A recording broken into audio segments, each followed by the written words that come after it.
Hello, greetings. Hi, everybody. Happy mid-October. Right. I'm Amelia.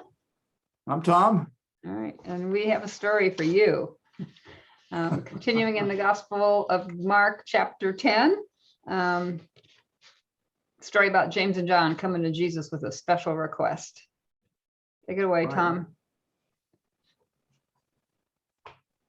Well, James and John, the sons of Zebedee, came forward to Jesus and said to him, "Teacher, we want you to do whatever we ask of you." And Jesus said to them, "What do you want me to do for you?"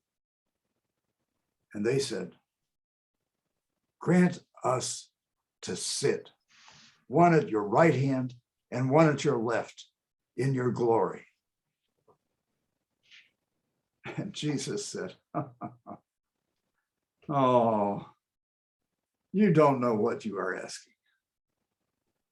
Are you able to drink the cup that I will drink and to be baptized with the baptism with which I'm baptized?" And they said, "Yeah, we are able." And he said, "You will drink the cup that I drink, and you will be baptized with the baptism with which I'm baptized. But to sit at my right and at my left is not mine to grant, but it is only for those for whom it has been prepared." Well, when the 10 heard this, they began to be angry at James and John. And Jesus called them together and he said to them, "Listen, you know that among the Gentiles, the ones whom they recognize as rulers lord it over them, and their great ones are tyrants over them. But it is not so among you. But whoever wishes to be great among you must be the servant of all. And whoever wishes to be first among you must be slave of all. For the Son of Man came not to be served, but to serve and to give his life as a ransom for many." All right, thank you, Tom. Okay, so we have two. Okay, two of the first four disciples, James and John, address Jesus, and they want, what do they say? We want you to do whatever we ask of you, I guess. Yeah, that takes a lot of gall. But anyway, Ask maybe for what you want. it's kind of the way we approach God a lot of the time, I guess. Well, and that's not all bad. Yeah. You know, my Jesuit director said, "Pray for what you want, name it." Yeah. You know, so Right. Yeah. Okay. So what they want is to sit one at the right and one at the left when Jesus comes into his glory. What is all that about? What is the business about sitting at the right and the left? And what are they thinking of with regard to Jesus' glory? I mean, I guess we would think of Jesus in heaven or something. Is that what they were thinking about? no, I think they're thinking about his kingdom and that they are expecting that he's going to be king and that they would be in the throne room, you know, where the king sits on the throne, and then he has at his right hand and at his left hand what would now be the Secretary of State and the Secretary of Defense. And so that they would be in primary positions of power at his right hand and his right side, his left side, sitting there in the throne room with Jesus as king. In the kingdom of God? Yes, that's what they thought. Are we talking he was about coming to establish a new kingdom? In heaven? No, to defeat the Romans and establish a new government. An earthly kingdom, like, Yeah. okay, right. Yeah. A new government. Yeah, well, we kind of tend to spiritualize that right away, don't we? So we don't, I think about them actually asking, they think Jesus is going to overthrow the Romans and have a new kingdom, like the Davidic Right. kingdom. Yeah. Okay. Right. Yeah. They want high places of honor in that kingdom. Yeah. And Right. power. So, and power. Yeah. So how does he respond to that? Well, his response is, in terms of how I told it, I think he laughs at them. I don't think he's angry, or, he might be a little frustrated, but basically I think it's funny to him, I think, that they so radically misunderstand what it is that he is doing and how his future is going to play out. So his question that he asked them is if they're willing to suffer the way that he is going to suffer. Is that what he means by cup, drinking a cup that he has to drink from? That's what he says in Gethsemane. Abba, Father, take this cup from me. Right. Well, the cup is the cup of suffering. Okay. And so the phrase that he uses is clearly, made clear by what he says later in the story. Right. And the baptism is the baptism of suffering. So he sets them straight. And then that's kind of the end of that little episode. The scene shifts a little bit to the other 10, the rest of the disciples. We still have 12 disciples at this point, right? So James. Yeah, well, and first of all, they think that what he means is that they're going to be willing to fight and to be, to take the consequences of being his right hand and left hand in battle. So that's the way that the kings fought, was that they had shield bearers who would protect them on their right and their left. So these are military metaphors that are present in this story. They reflect the politics of the ancient world and of warfare. So that's what they thought they were going to do. They had no problem with that. They were no ready and willing to go into an actual We're battle. able. Yeah, we are able. Yeah. Oh yeah, you did say that with a great energy and enthusiasm. So right. Didn't quite turn out that way, did it? They might have been willing to go into battle with them, actual battle, but they weren't willing to stand by him when he was arrested. Well, they weren't when he was arrested. I'm getting ahead of the story. Well, but clearly what the story expects is that they will at some point in the future suffer. Yeah. So that's what Jesus is prophesying for them. Yeah. Is that they will drink the cup that he drinks and be baptized with his baptism. But that means very different than what they think it means right now. Okay, getting back to where I was kind of jumping ahead before, after that scene, when the 10 hear about what they requested, they're ticked, rightly so. And then Jesus starts talking about the Gentiles and kind of their system. Right. Yeah. Well, he's talking about the emperors of the ancient world. And the way that politics went was that there was a politics of domination. So there was an emperor. Alexander the Great was a great emperor.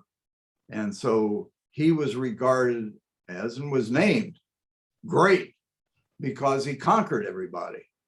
So he established the greatest kingdom that had been established to that point in history. And so the way that the kings of the Gentiles managed things was by domination, was by tyranny. And that was what Israel had suffered at the hands of the Gentiles for more than 500 years at the time of Jesus. So the Babylonians, the Persians, the Greeks, the Egyptians, then the Romans, they all exercised power and tyrannized over the people of Israel and over their own people. The way they maintained power was by domination. And that was the system. And intimidation. Right. Yeah. Okay. Well, before all of those Gentile powers conquered Israel, I mean, for a while there were kings over Israel. First, David and Solomon, and then there was the divided kingdom at some point there, and they still had kings. Were any of those kings in this model that Jesus is describing of, what we would call servant leadership today? Of servant leadership? Yeah.